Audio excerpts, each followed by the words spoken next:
हम पदार्थ साधर्म्य और वैधर्म्य की चर्चा कर रहे थे,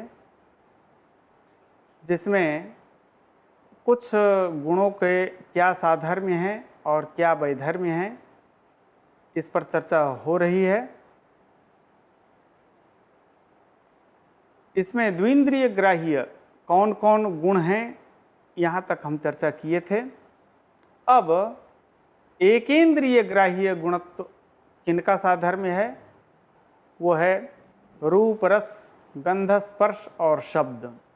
ये 5 ऐसे गुण हैं जो एक इंद्रिय ग्राह्य हैं और बाह्य इंद्रिय ग्राह्य हैं। बाह्य इंद्रियां 5 हैं: घ्राण, रसना, चक्षु, त्वक, श्रोत्र। इन इंद्रियों से एक एक गुण का ग्रहण किया जाता है। जैसे रूप का ग्रहण करना हो तो वह चक्षुर इंद्रिय के अतिरिक्त अन्य किसी भी इंद्रिय से हम रूप को नहीं जान सकते, उसका ग्रहण नहीं कर सकते हैं।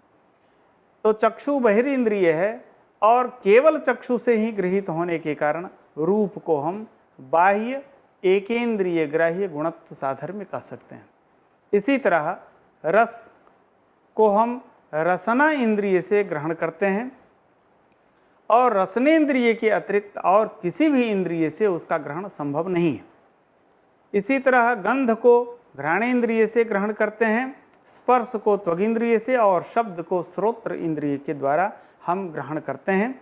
इसलिए इन 5 गुणों का जो साधर्म्य होगा वह होगा बाह्यैकैकेन्द्रिय ग्राह्य गुणत्वम। अथ स्पर्शांत शब्दकाः बाह्यैकैकेन्द्रिय ग्राह्या।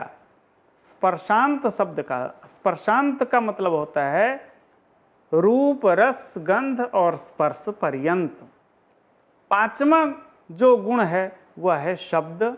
इसलिए रूप, रस, गंध, स्पर्श और शब्द, ये 5 जो गुण हैं, इनका साधर्म्य होगा बाह्य एकेंद्रिय ग्राह्य गुणत्वम। कुछ ऐसे गुण हैं जिनका ग्रहण हम किसी भी इंद्रिय से नहीं कर पाते हैं, उसे हम अतीन्द्रियत्वम ऐसे गुणों की संज्ञा हम कह सकते हैं। जैसे गुरुत्व, धर्म, अधर्म और भावना नामक जो संस्कार है, इन चारों को हम किसी भी इंद्रिय से प्रत्यक्ष नहीं कर पाते हैं, किसी भी इंद्रिय से इनका ग्रहण नहीं हो पाता है। इसलिए इनका जो साधर्म्य है वह है अतीन्द्रियत्वम। गुरुत्वादृष्ट भावनाः अतीन्द्रियाः। शब्द, बुद्धि, सुख, दुख, इच्छा, द्वेष, प्रयत्न, धर्म, अधर्म और भावना, ये जो गुण हैं, इन गुणों का साधर्म्य है अकारण गुणोत्पन्नत्वम। ये बिना कारण,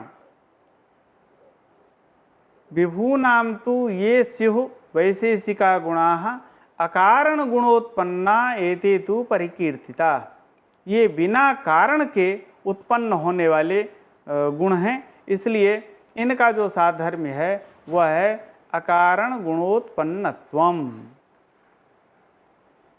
कुछ ऐसे गुण हैं जो कारण गुण पूर्वक उत्पन्न होते हैं।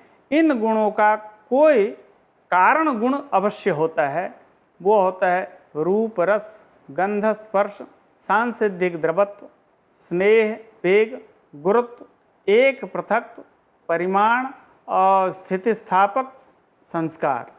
ये जो गुण हैं, ये कारण गुणजन्यत्वम, इनका साधर्म्य होगा। अपाकजास्तु स्पर्शान्ताः द्रवत्वं च तथा विधम स्नेह, वेग, गुरुत्वैक पृथक्त्व परिमाणकम स्थितिस्थापक इत्येते स्युः कारण गुणोद्भवाः। ये उपर्युक्त जो गुण हैं, ये कारण गुण पूर्वक होते हैं, इसलिए इनका जो साधर्म्य है वह है कारण गुण जन्यत्वम। 3 ऐसे गुण हैं जिनका साधर्म्य है कर्मजन्यत्वम, संयोग, विभाग और वेग। ये तीनों गुण कर्म से, क्रिया से उत्पन्न होते हैं। संयोगश्च विभागश्च वेगश्चैते तु कर्मजाः, कर्म से ही ये गुण उत्पन्न होते हैं। रूप, रस, गंध, स्पर्श। स्पर्श के लिए 3 भेद है, शीत, उष्ण और अनुष्णा शीत। इसलिए स्पर्श कैसा लेना, अनुष्णा शीत स्पर्श ही यहाँ ग्राह्य है।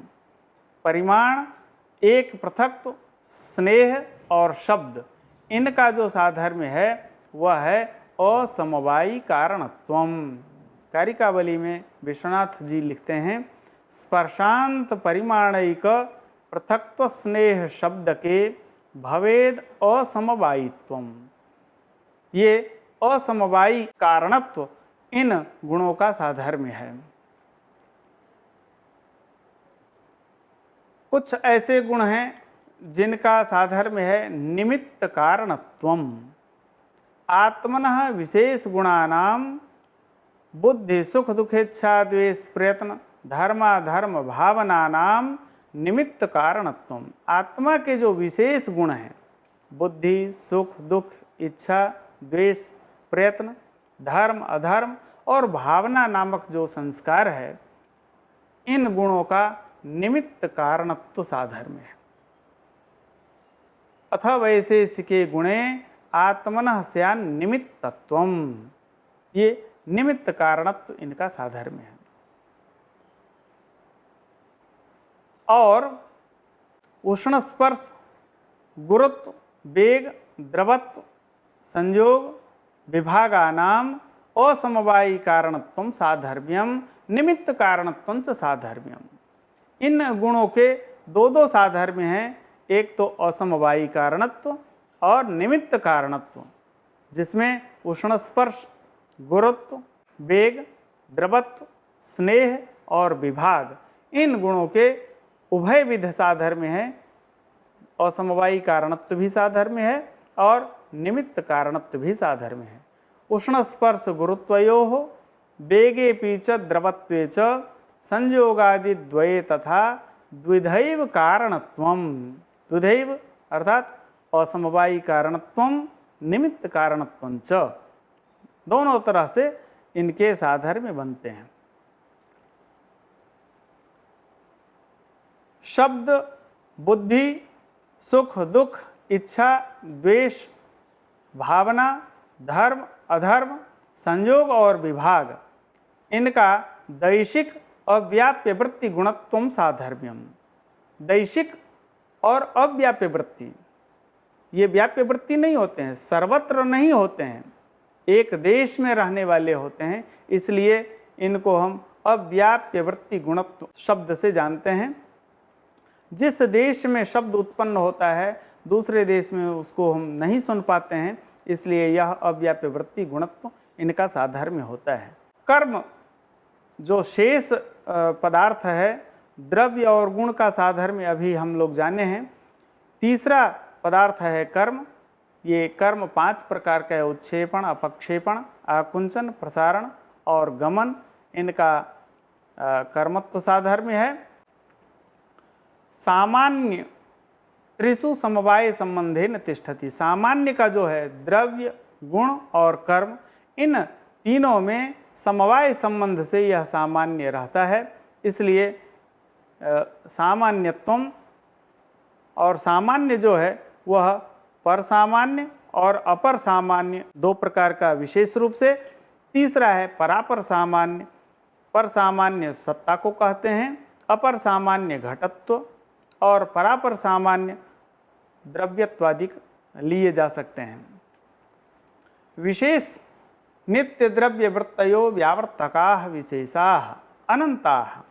नित्य द्रव्य में रहने वाला, नित्य द्रव्य कौन है?